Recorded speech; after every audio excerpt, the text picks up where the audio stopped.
Hello, welcome to Wildcraft. So there's been some spooky stuff going on since the last video, the Rowan circle, when we put the art for the nature art trail in. When I put it in,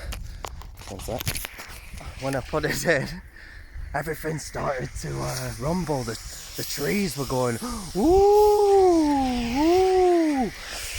and it was like a little battery pack that charged up the circle.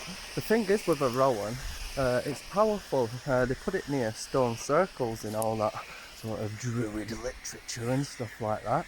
And anyway, so all the nature spirits started coming out of the woods and flocking to the Rowan circle.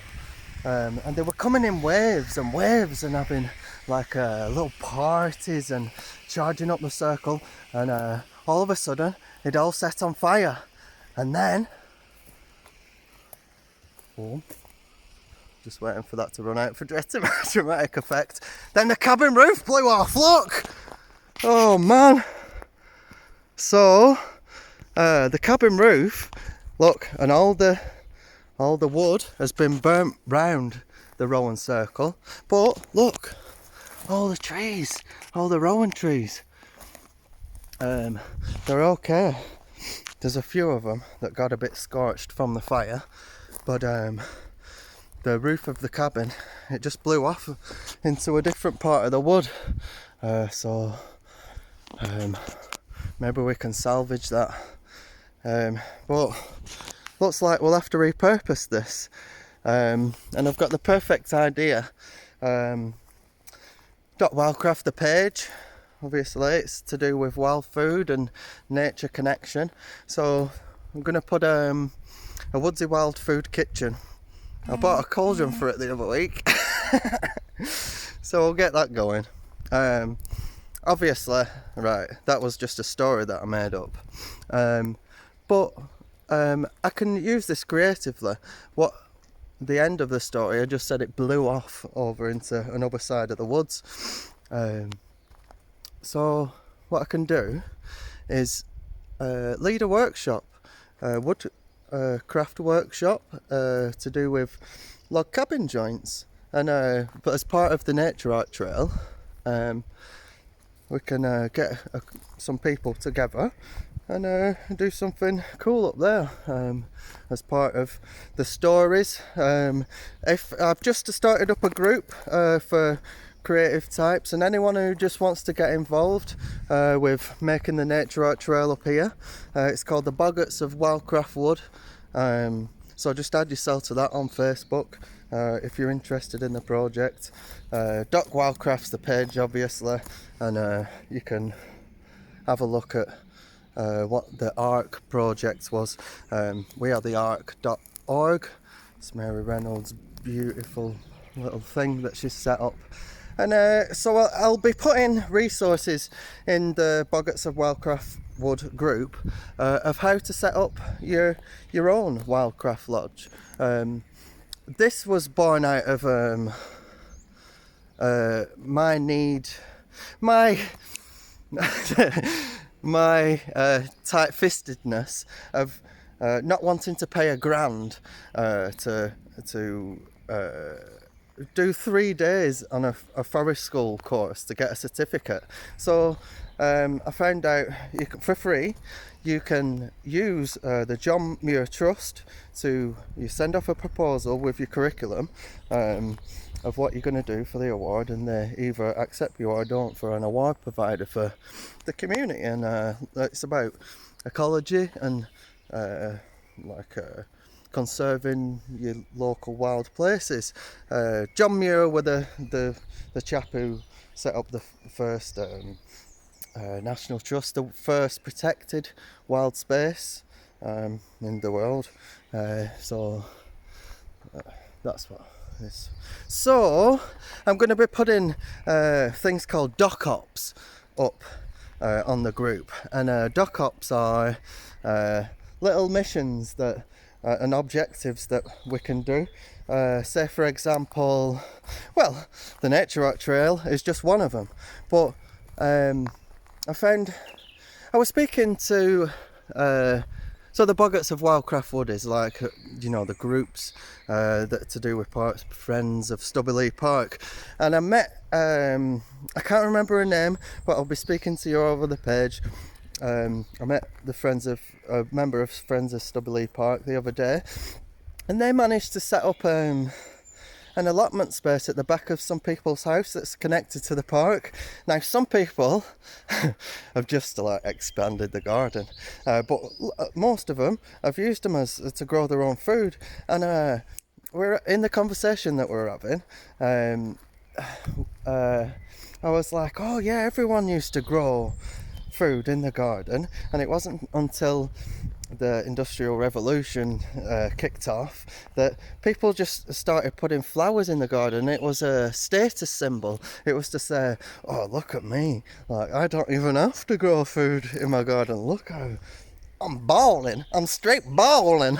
So this shines through, you know, but it just seems to be the normal, this is what you do with a garden space. So wearetheark.org, it'll tell you all about how that has a negative impact, and no matter how big or small the land that you have, it'll give you instructions of how to give your piece of land back to the ecology. This is a Norway spruce plantation planted to be cut down like a crop. So people come in here and they're like, oh, look what you've done. But the insects aren't like me and you.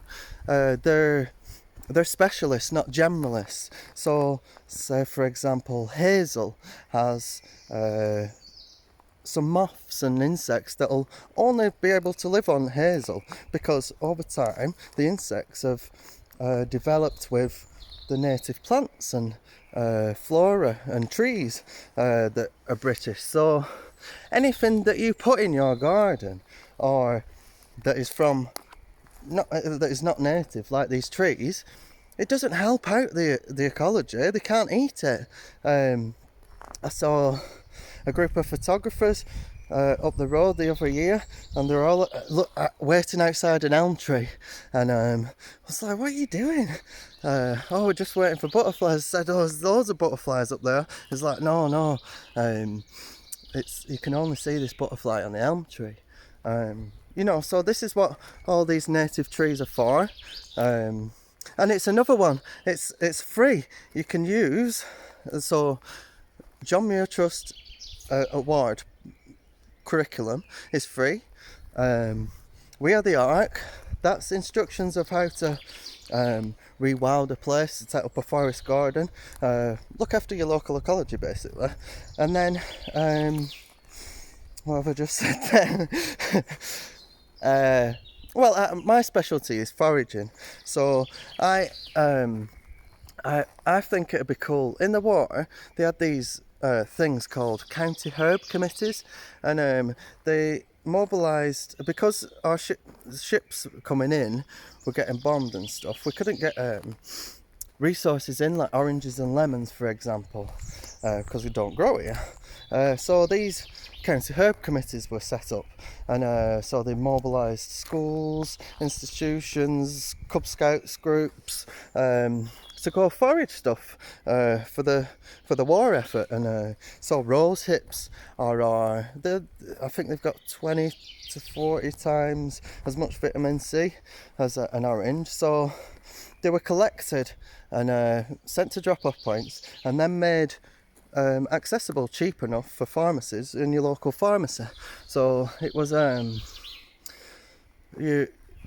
like Victory Gardens popped up as well, and it was, you know, well, let's be a healthy nation and be self-sufficient. And so I'd like to put together like a group like that, to forage and engage and just boost people's nature connection, because this is what this is for. You know, I love being here, and no matter how bad of a day I've had, as I spend a bit of time here, and alright, there is some science to it as well. Forest bathing, or Shinrin-yoku like the Japanese call it. It's been prescribed since the 80s in Japan by GPs. So they've scienced it, and it turns out the trees, they put out these scents and stuff like that, and you breathe it in and it increases natural killer cells, they call it. It boosts your immune system and stuff. So just being in a wood like this, or any woods, that's one of the ways that it boosts your well-being. What else can I say? Oh yes, so we're banging on about the gardens and the status symbol and stuff like that. Well, yeah, so what's happened really is vandals have been up.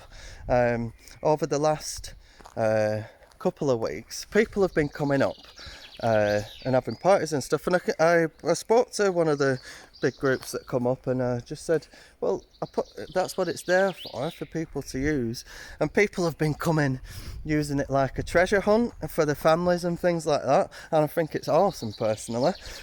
But there's been some intentional damage, like the plum trees have just been ripped out. A lot of the oldest elder that we put in, it's just been ripped out of the ground. Now I came and had a tidy up, and then the next day someone had taken the bins from the back of the cabin, right, to the front of the cabin, emptied them all out, and just made like so it'd be perfect for some negative photos, you know. So whoever post them photos online, we got you, baby.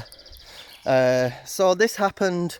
I'm only doing one day a week work at the other job outside of the Wildcraft wild food stuff, and the destruction of the cabin happened just conveniently while I was in work. So I got sent a photo on Saturday of it down.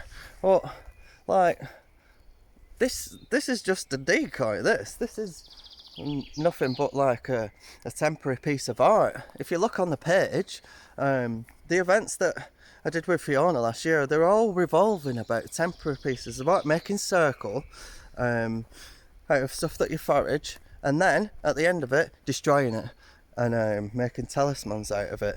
And if you look on the cover photos, like this, it doesn't have a stone foundation, so it were going to rot it into the ground anyway. It served its function, and that is you know, to charge up this project, like act as a bit of a face. But now I've got an idea for a different face for Wildcraft Wood. Chesney off Coronation Street, John, who made the birdhouses, he's seen him and his family up here, and I gave him a little tour, and he said, oh, it's took me 6 attempts to find this place. So you know, he was on the little treasure hunt, and then so he's messaged him again now that the vandals have been up, and and he's gutted about it. So I want him to come up, and ideally, really, this is what my idea was. I was just going to make a Chesney mask and start doing the Chesney shuffle, like, and get people to start doing the Chesney shuffle until he comes up. Someone passed me on his missus's Instagram, so I'm going to get him up, and Chesney, I'm going to make a shrine to you in this woods, and we'll have some fun with that. How long are we on now? Oh, we're on 14 minutes. Dock hops, right, so I'll just be quick with this. So dock hops, they are up little missions. So the Nature Art Trails one, the Chesney Shuffles one, this little Blackpool, I'm just going to make another video about the dock hops, because there's loads. We're in a special place here. We've got, we're the third in the country, Rosendale Valley, of the most common land, and it's not being used. It's we've got a German company who who use it rent free, the wind farm, and then sell the electricity back to us. And in the papers there was like, oh, it'll power an area of land the size of Aslingden, but as if we were going to get free electricity and stuff like that. Anyway, so this is the bigger picture, to get people using the local land, Rosendale Valley in my case, for well-being, for productivity as well. There's a 60-acre farm there with nothing on it. It's stupid. They're just people sitting on land and not using it. Right, so I'll exit like this. Oh, here we go. So this smoke signal is a little call out to the future Boggarts of Wildcraft Wood. Join yourself to the land, because you've become disjointed, shall we say, from nature, and you just have to crack on with it, and this is a way that you can do it. I'm fucking waffling, aren't I? So don't forget to like and subscribe. Peace.